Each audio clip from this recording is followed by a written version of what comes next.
जिले की दबंग एसडीएम कल्याणी पांडे से हुई खास बातचीत। अपने जीवन में माता पिता की अहम भूमिका का दिया परिचय। जिले में पदस्थ एसडीएम श्रीमती कल्याणी पांडे ने आमजन को दिया संदेश। अपने जीवन में एसडीएम ने बताया, माता पिता को बच्चों का प्रथम गुरु, संक्रमण से बचाव के साथ साथ देश की बेटियों को भी दिया संदेश। एसडीएम कल्याणी मानव जीवन में भी कल्याणी साबित हुई। एक अधिकारी के साथ एक डेंटल डॉक्टर भी है एसडीएम कल्याणी। वही शिक्षा के क्षेत्र में भी बेटियों को पढ़ाने के लिए कहा, बेटी पढ़ाओ बेटी बढ़ाओ। डीएसपी का पद त्याग, सिविल सेवा में हुआ चयन, आज इन्हें कहते हैं डिप्टी कलेक्टर कल्याणी। आइए देखिए क्या कहा एसडीएम श्रीमती कल्याणी पांडे ने। आप इस समय एक अहम महत्वपूर्ण पद पर हैं। आपका कार्यकाल कैसा रहा और आप आगे क्या प्रेरणा देना चाहेगी इस कोरोना काल को लेके और भी कई स्थितियों को लेके?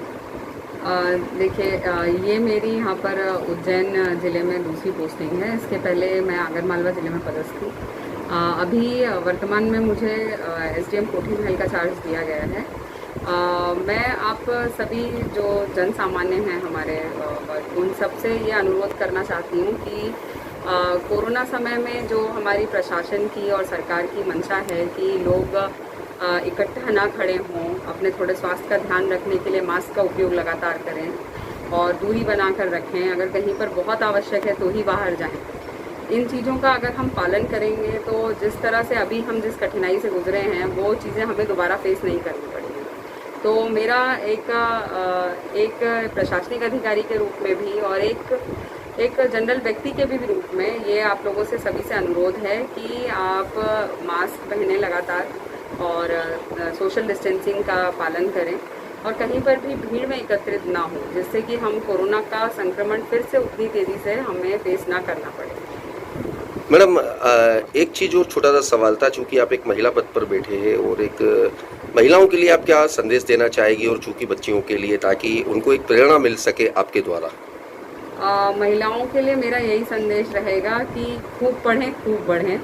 मतलब आप बचपन से ही आप अपने एक पेरेंट्स को भी, सबसे पहले बच्चों का तो खैर बच्चे पेरेंट्स जो उनको सिखाएंगे वो वैसा वैसा ग्रो अप होते हैं।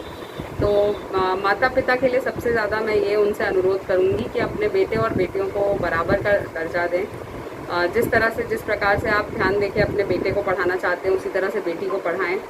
उसकी भी स्टडीज़ पर, पढ़ाई पर उतना ही ध्यान रखें और उसे प्रेरित करें कि वो अच्छे से अच्छा पढ़े और आगे चलकर अपनी जो करियर है उसमें वो बहुत अच्छा करे। तो ये मेरी, और ख़ासकर माताएं जो होती हैं, बच्चे उनके साथ ज़्यादा जुड़े होते हैं तो उन्हें बहुत आवश्यक है कि वो अपनी बेटियों में, बेटे में ये बात उन तक अच्छे से कन्वे करें कि बेटा आपको पढ़ने की बहुत अच्छी ज़रूरत है, आप अच्छे से पढ़ें और आगे बढ़ें।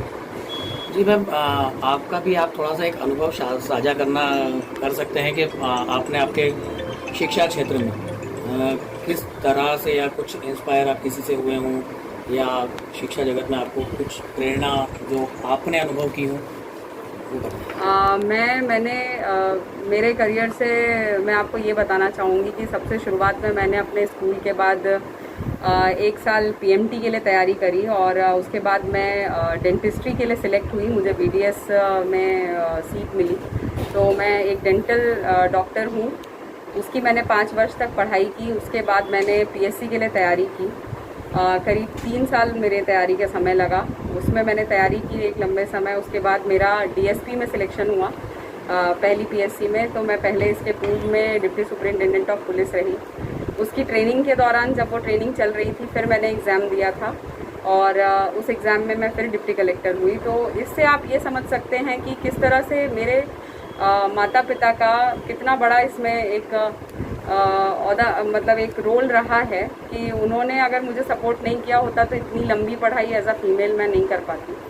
तो उनका बहुत बहुत योगदान है। ये मानिए कि मेरी मेहनत 20% तो उनकी 80% है। तो उन्होंने मेरा लगातार साथ दिया और मेरी पढ़ाई के लिए बिल्कुल कोई अवरोध नहीं आने दिया उसमें। तो इस तरह से मेरा ये करियर की पूरी जर्नी रही है। और उसके बाद डिप्टी कलेक्टर के तौर पे मेरी पहली पदस्थापना आगरमालवा में हुई और दूसरी अभी उज्जैन में हुई है।